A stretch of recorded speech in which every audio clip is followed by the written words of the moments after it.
नमस्कार, मैं हूं आपके साथ निधि सिंह। रुक करते हैं बड़ी खबरों की। मुख्यमंत्री योगी आदित्यनाथ ने अपने 2 दिवसीय दौरे पर मंगलवार को अयोध्या पहुंचे। सरयू गेस्ट हाउस में संतों से मुलाकात कर रात्रि विश्राम के बाद सुबह दिगंबर अखाड़े गए। यहां राम मंदिर आंदोलन के महानायक रामचंद्र दास परमहंस की प्रतिमा का अनावरण कर उन्हें श्रद्धांजलि दी गई। योगी ने दिगंबर अखाड़े में गर्भगृह में मौजूद भगवान श्री के विग्रहों का पूजन किया गया। वहीं आपको पता चले कि आंगन में तुलसी का पौधा लगाया गया।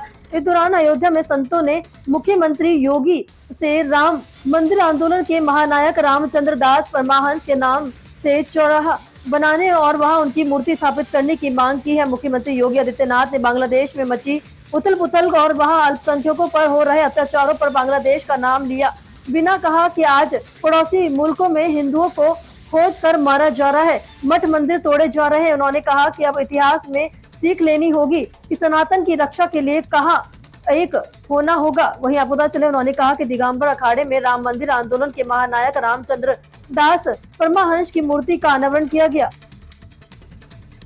कि उसके खिलाफ न्यायालय में जाने का कार्य रहा हो या उसके उपरांत न्यायालय से लेकर के सड़क तक इस लड़ाई को प्रभावी तरीके से आगे बढ़ाने का कार्य रहा हो, गोरक्ष पीठ और पूज्य परमहंस रामचंद्र दास जी महाराज मिलकर के पूज्य संतों के सानिध्य में इस आंदोलन को आगे बढ़ाते रहे। और आज इसी का परिणाम है कि पूज्य संतों की साधना फलीभूत हुई।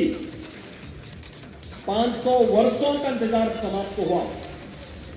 अयोध्या में रामलला विराजमान हुए और विराजमान होने के साथ ही देश और दुनिया में अयोध्या धाम एक बार फिर से त्रेता युग का स्मरण कराता हुआ दिखाई दे रहा है। अयोध्या के संतों का गौरव बढ़ा, अयोध्या को एक नई पहचान मिली। 100 वर्षों का इंतजार समाप्त करते हुए प्रभु रामलला फिर से अयोध्या धाम में विराजमान हुए। ये तिथियां देश और दुनिया की न केवल सनातन धर्मावलंबी के लिए अस्मरणीय बन गई, बल्कि दुनिया के अंदर जहां कहीं भी आस्था को विध्वंस करने का प्रयास हुआ, आस्था के साथ खिलवाड़ हुआ, उन सभी लोगों के लिए एक नई प्रेरणा भी बनी।